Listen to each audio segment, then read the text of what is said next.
You ever wonder what keeps a massive global company from just spinning out of control? I mean, it's not just the CEO, right?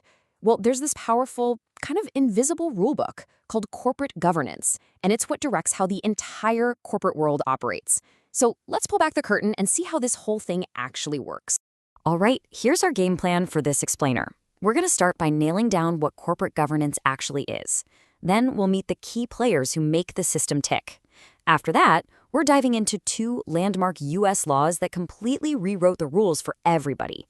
And finally, we'll see how it all comes together in the auditor's final report card. So that brings us right to the big question. Who is actually running the show at a giant corporation? The answer is way more complex and honestly a lot more interesting than you'd probably think. It's really this whole web of people and responsibilities, and it's all designed to keep the ship sailing straight. Okay, let's start with the absolute foundation. What in the world is corporate governance? The best way to think about it, it's like a company's constitution.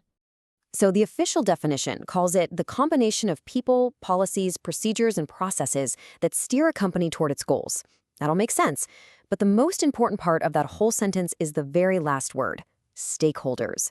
See, this isn't just about making money for the owners. Now, you gotta understand, governance doesn't exist in a vacuum. It's really the first domino in a chain reaction. Good governance sets the overall direction, the why. That direction then tells the company how to manage its risks, and that, in turn, dictates the specific controls they put in place to protect the business. See? They all flow from one another. So who are these stakeholders that governance is supposed to be serving?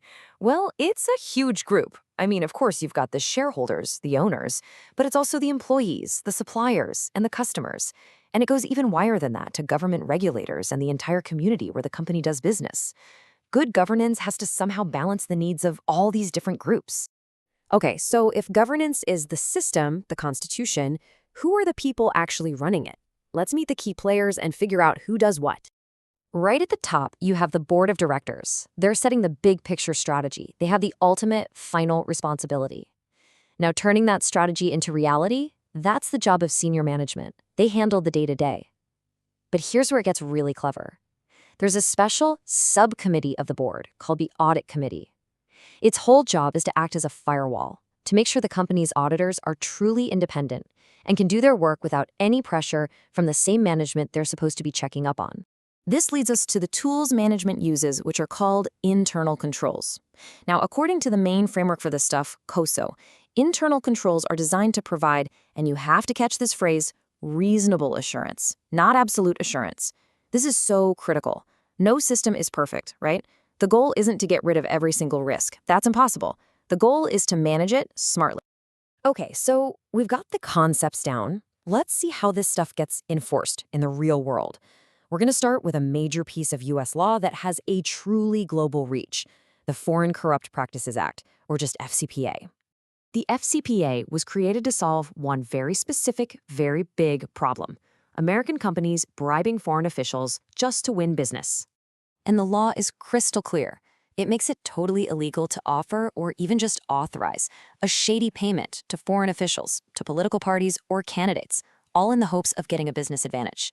What it does essentially is it exports American anti-corruption standards to any U.S. business working anywhere in the world. And believe me, the penalties are no joke. A single violation can slam a corporation with a fine of up to $2 million. That's a pretty powerful reason to play by the rules. But here's the part of the FCPA that changed the game for everyone, even for companies that never do business outside the U.S. The law also demanded that all U.S. public companies had to create and maintain a system of internal accounting controls. All of a sudden, good governance wasn't just a nice idea. It was the law of the land. So the FCPA was a huge step.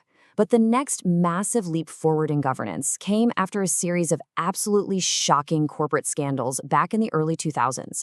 And that led to the Sarbanes-Oxley Act, which really kicked off a brand new era of accountability. Look, this wasn't just about some executives getting greedy. This was about protecting regular people. These huge scandals at companies like Enron and WorldCom just obliterated the retirement accounts and life savings of everyday folks who had put their trust and their money into these companies. SOX, as everyone calls it, was created to try and restore some of that trust.